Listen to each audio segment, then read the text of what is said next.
Hello दोस्तों, welcome back to my channel. अगर आपने अभी तक मेरे चैनल को सब्सक्राइब नहीं किया है तो जल्दी से मेरे चैनल को सब्सक्राइब कर दें। इस पार्ट की शुरुआत में वेंचन की बहन गुएंजन को खोना नहीं चाहती होती, इसलिए उसके कहने पर ऑनलाइन लोन ले लेती है। लेकिन जैसे ही गुएंजन को पैसे ट्रांसफर करती है तो गुएंजन गायब हो जाता है। अब पैसे लेने वाले बार बार आकर वेंचन की बहन को तंग करने लगते हैं। वेंचन की बहन कहती है कि मैंने इतने पैसे ले लिए हैं कि मैं शायद अब उन्हें कभी भी वापस नहीं कर सकती। वेंचन की बहन कहती है कि मैं रोज ये सब बर्दाश्त करके थक गई हूँ और ये खुदकुशी कर लेती है। अब वेंचन इनको एक यूएसपी देती है। जब लेंसिया और रोवेन ये लिस्ट देख रही होती है तो वेंचन कहती है कि जब तुम लोग ताओचंग गए हुए थे तब मैंने इस लिस्ट में मौजूद हर लड़की से मुलाकात की है। इन सब में एक बात कॉमन है कि इन्होंने गुएंचन की गैलरी से सोफास खरीदे हैं। इस लिस्ट में शामिन का भी नाम होता है। ये देखकर रोवेन हैरान हो जाती है तो वेंचन इसको बताती है कि मैंने गुएंचन के ऑफिस में तुम्हारी कंपनी के एम्प्लॉयज की इंफॉर्मेशन भी देखी थी। रोवेन जब इसमें अपना नाम देखती है तो ये देखकर शॉक हो जाती। वेंचन इसको बताती है कि तुम्हारी वर्थ 3 बिलियन है, इसलिए तुम्हें फंसाने के लिए उन्होंने इतना बड़ा प्लान बनाया है। रोवेन रोने लगती है कि मेरी वजह से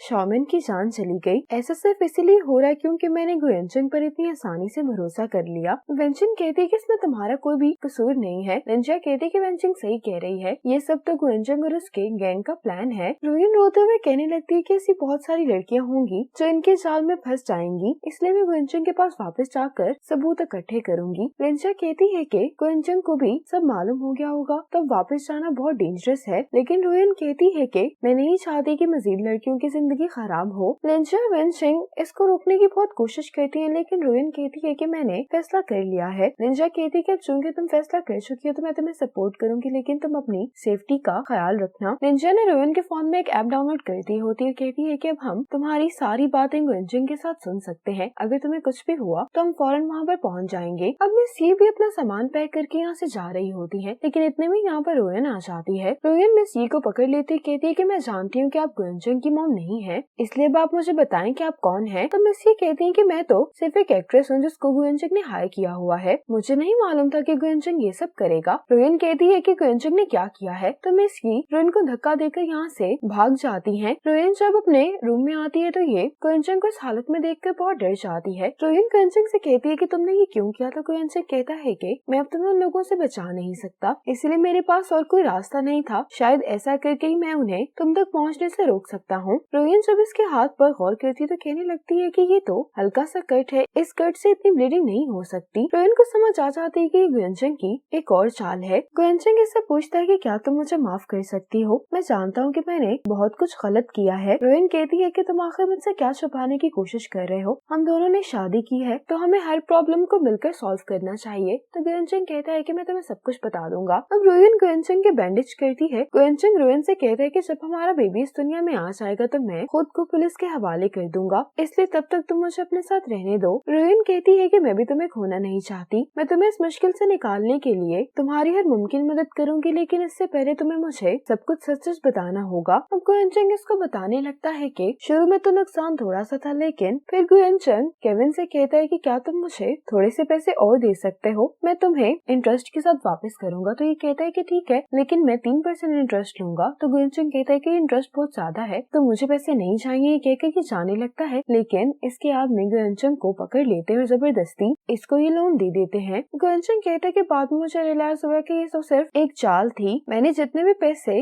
बोरो किए थे वो सब मैं हार गया, मैं ये पैसे वापस नहीं कर सकता था, इसलिए उन्होंने मुझे टॉर्चर करना शुरू कर दिया। वो मेरी मॉम को ब्लैकमेल करने के लिए मेरी वीडियोस भी उनको बनाकर सेंड किया करते थे। गुएंचन कहता है कि जब ये लोग मेरी मॉम से भी पैसे नहीं ले पाए तो इन्होंने मुझे गैंग के हवाले कर दिया। गुएंचन कहता है कि मैं भी ये सब नहीं करना चाहता था, लेकिन मेरे पास और कोई चॉइस नहीं थी, क्योंकि अगर मैं इनकार करता तो वो मुझे फिर से टॉर्चर करते। रोवेन कहती है लेकिन बाद में तुमने जो कुछ भी किया उसके लिए तो उन्होंने तुम्हें फोर्स नहीं किया था ना। गुएंचन कहता है कि हाँ मैं ये बात एडमिट करता हूँ, लेकिन मैंने ये सब कुछ मजबूरी में ही किया है। वो हर दिन मेरा ब्रेन वॉश किया करते थे, मैंने खुद को कब खो दिया मुझे पता ही नहीं चला। तुम्हें और लेंसिया को अप्रोच करना भी मेरे लिए एक टास्क था, मैं ये नहीं करना चाहता था, लेकिन मेरे पास इनकार करने की भी ऑप्शन नहीं थी, मैं तो सिर्फ उनके लिए एक मोहरा हूँ जिसके जरिए वो पैसे कमाते हैं। गुएंचन रोवेन से कहता है कि मुझे लगता है कि मुझे असल में तुमसे प्यार हो गया है। गुएंचन रोवेन को बताता है कि जिन लोगों ने इनके काम से इनकार किया उन्होंने उन लोगों को मरवा दिया था। ये देखकर हम सब लोग काफी डर चुके थे। उसके बाद से वो हमसे जो भी करने को कहते थे हम वही करते थे। वहाँ पर इन्होंने हर किसी को कंट्रोल किया हुआ था। हमारा डेली का टास्क सिर्फ लोगों का भरोसा हासिल करना होता था कि हम उन्हें उस पॉइंट तक ले आए कि वो हमें अपना कुछ भी देने के लिए तैयार हो जाएं। क्विंसन कहता है कि मैं सरवाइव करने के चक्कर में उनकी टॉप रैंकिंग में आ गया, क्योंकि ऐसा करने से मैंने उनका भरोसा गेन कर लिया था और उन्होंने मुझे वो जगह छोड़ने की परमिशन दे दी। फिर ऐसे ही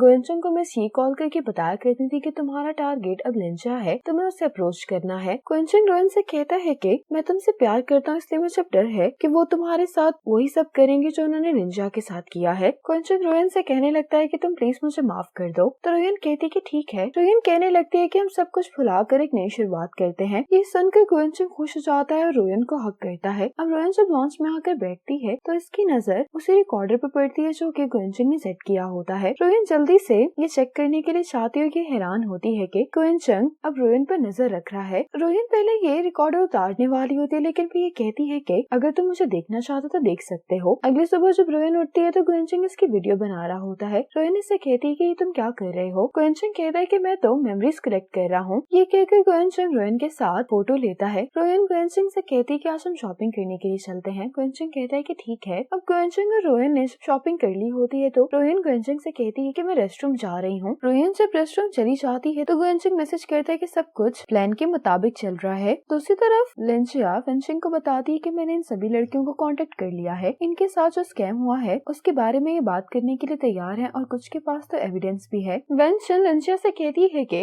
मैं शेंग्यू से कांटेक्ट नहीं कर पा रही हूँ, क्या हम ये रोहन को बता दें। अब क्विंसन उन लड़कियों से मिलने के लिए आ जाती है जिनसे लिंचिया ने बात की होती है। अब क्विंसन इन सब लड़कियों को वीचैट ग्रुप में ऐड कर लेती है। अब क्विंसन घर पर रोहन के साथ होता है। इसको यनफे की कॉल आ रही होती है, लेकिन क्विंसन यनफे की कॉल नहीं उठाता। कॉल बार बार आ रही होती है तो रोहन कहती है कि क्या तुम्हें यनफे कॉल कर रही है। तो क्विंसन कहता है कि मैं उससे आखिरी बार बात करने के लिए चाह रहा हूँ, मैं तुमसे वादा करता हूँ कि वो आज के बाद मुझे दोबारा कॉल नहीं करेगी। रोहन कहती कि ठीक है। ये सुनने के बाद क्विंसन यहाँ से चला जाता है। अब क्विंसन यनफे के घर पर आ जाता है। यनफे से पूछती है कि तुमने मेरी कॉल क्यों नहीं उठाई। तो क्विंसन कहता है कि मैं काम में मसरूफ था, इसलिए तुम शिकायत मत करो। क्विंसन यनफे से कहता है कि अब चूंकि रोहन को हम दोनों के बारे में मालूम हो गया है तो वो बात बात पर मुझे टॉर्चर करती है, मैं इस सब से तंग आ गया हूँ। यनफे कहती है कि देखो सिर्फ मैं ही तुमसे सच्चा प्यार करती हूँ। क्विंसन कहता है कि हाँ ये बात तो सच है। क्विंसन यनफे से पूछता है कि क्या तुम मेरे साथ ये जगह छोड़ना चाहती हो। यनफे कहती है कि हाँ हम यहाँ से चलते हैं क्योंकि अब मैं मजीद यहाँ पर नहीं रहना चाहती। क्विंसन कहता है लेकिन अगर हम लोग एक नई जगह पर जाकर अपनी नई जिंदगी शुरू करेंगे तो उसके लिए तुम्हें बहुत सारे पैसे चाहिए होंगे, क्या तुम्हारे पास इतने पैसे हैं। यनफे क्विंसन को अपना अकाउंट दिखाते हुए कहती है कि देखो मेरे पास इतने सारे पैसे हैं, लेकिन तुम इन पैसों के बारे में रोहन को मत बताना। तो क्विंसन कहता है कि तुम्हारा ये राज किसी को भी पता नहीं चलेगा। उस डॉल की वजह से क्विंसन ने इनकी सारी बातें सुन ली होती हैं। क्विंसन अब रोहन को कॉल करके बताते कि क्विंसन यनफे से भी उसके पैसे लेने वाला है। ये सुनकर रोहन को बहुत गुस्सा आ रहा होता है। ये क्विंसन से कहती है कि तुम्हें बहुत केयरफुल रहना है क्योंकि मैं नहीं चाहती कि तुम्हारे बारे में भी क्विंसन को मालूम हो जाए। क्विंसन जब वापस घर आता तो रोहन इससे पूछते है कि यनफे ने क्या कहा। क्विंसन कहते है कि एक बहुत लंबी कहानी है। रोहन कहती है कि कितनी लंबी कहानी जो तुम मुझे सुना नहीं सकते। ये सुनकर क्विंसन रोहन से कहने लगता है कि मैंने उससे साफ साफ कह दिया है कि अब मैं अपनी लाइफ रोहन के साथ गुजारने वाला हूँ, तो तुम मुझे डिस्टर्ब ना करो, लेकिन वो मुझे छोड़ने के लिए तैयार ही नहीं हो रही। रोहन कहती कि उसने क्या कहा है। क्विंसन कहता है कि मेरे साथ रहने के लिए उसने मुझसे कहा है कि वो अपने सारे पैसे लेकर मुझे यहाँ से लेकर जाना चाहती है। क्विंसन कहता है कि जब से